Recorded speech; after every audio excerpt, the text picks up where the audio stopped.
You know what's darkly ironic?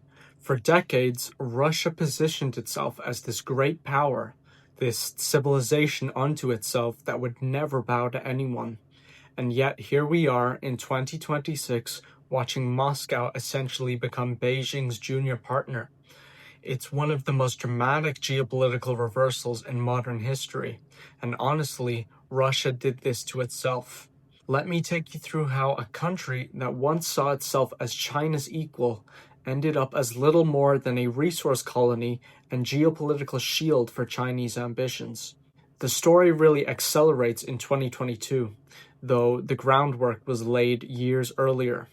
When Russia invaded Ukraine, Putin fundamentally miscalculated the West's response.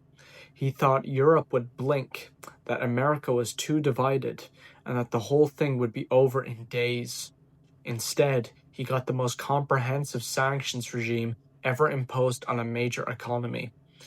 And who was there, waiting in the wings with open arms and an open wallet?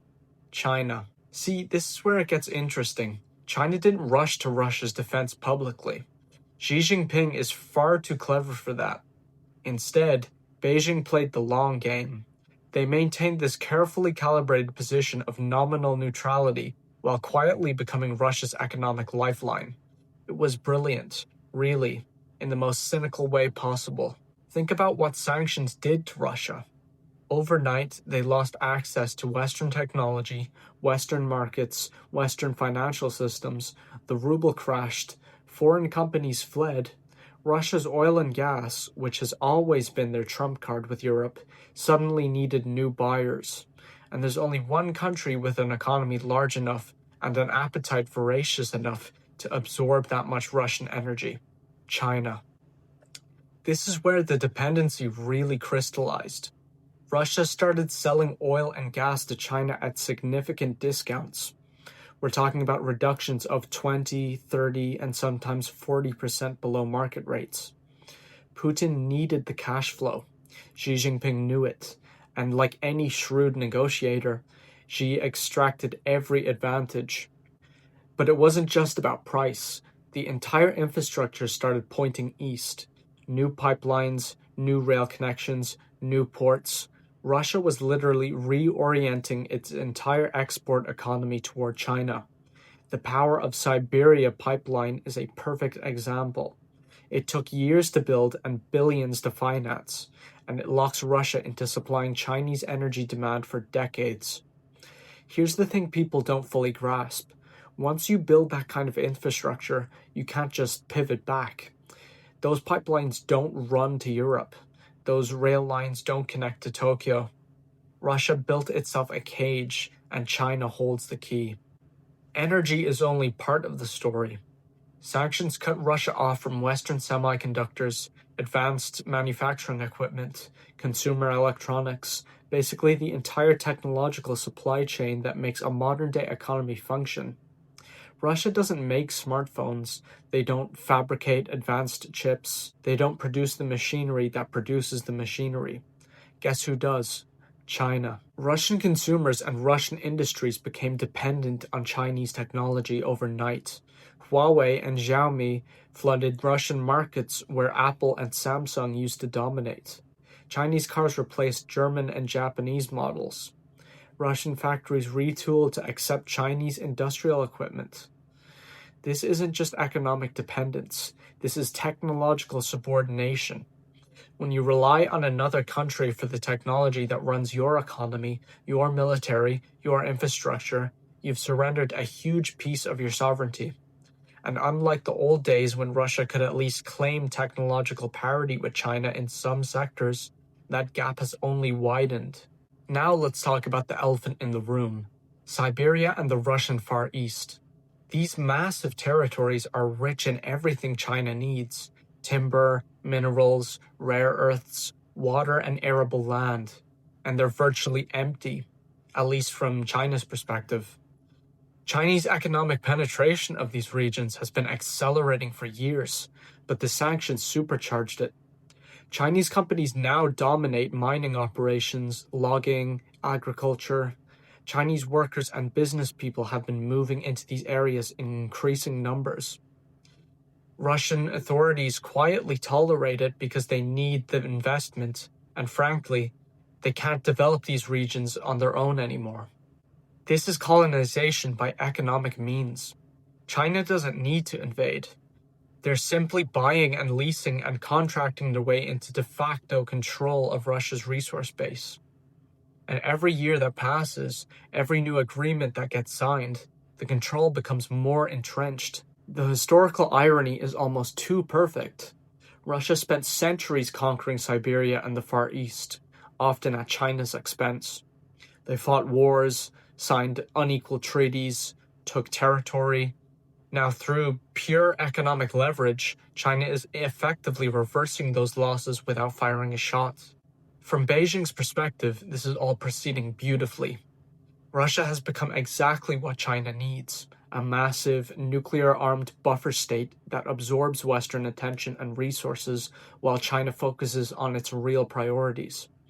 Think about it strategically. Every dollar Europe spends worrying about Russia is a dollar not spent countering China in the Indo-Pacific. Every American weapons system sent to Ukraine is one not positioned to defend Taiwan. Every diplomatic crisis over Russian aggression is bandwidth not dedicated to addressing Chinese expansion in the South China Sea or the Belt and Road's debt traps. Russia has become China's geopolitical meat shield, and Putin either doesn't realize it or doesn't care because he's so committed to his anti-Western ideology that he'll accept subordination to Beijing as long as it's not subordination to Washington or Brussels. Let's not forget that Russia is also selling advanced weapon systems to China and sharing military technology. China has been reverse engineering and improving on Russian designs for years, but now that cooperation has been deepened. Russia needs Chinese components for its own military-industrial complex, which means Beijing has leverage over Russia's ability to wage war. This is extraordinary when you think about it. Russia, which built its entire post-Soviet identity on being a great military power, is now militarily dependent on a country it once patronized. The student has become the master, and Russia's options for diversifying away from China get narrower every year. Some people in the West look at this and think, well, let Russia and China have each other. Two authoritarian regimes in an awkward marriage. What's the threat? That's dangerously naive. A Russia yoked to China's strategic objectives makes Beijing enormously more powerful. It gives China access to resources, territory, and military capabilities that enhance its ability to challenge the international order. It creates a massive authoritarian bloc spanning from Eastern Europe to the Pacific that can coordinate on everything from UN votes to technology standards to economic coercion. Moreover, Russia's degradation into a Chinese dependency doesn't make Moscow less dangerous, it makes it more so. A declining power that knows it's declining can act irrationally. Russia still has thousands of nuclear weapons and an increasingly isolated leadership that might take desperate risks. Here's the tragedy. It didn't have to be this way. Russia could have genuinely integrated with Europe after the Cold War. They could have become a major, prosperous democracy with a diversified economy. The resources and human capital were there.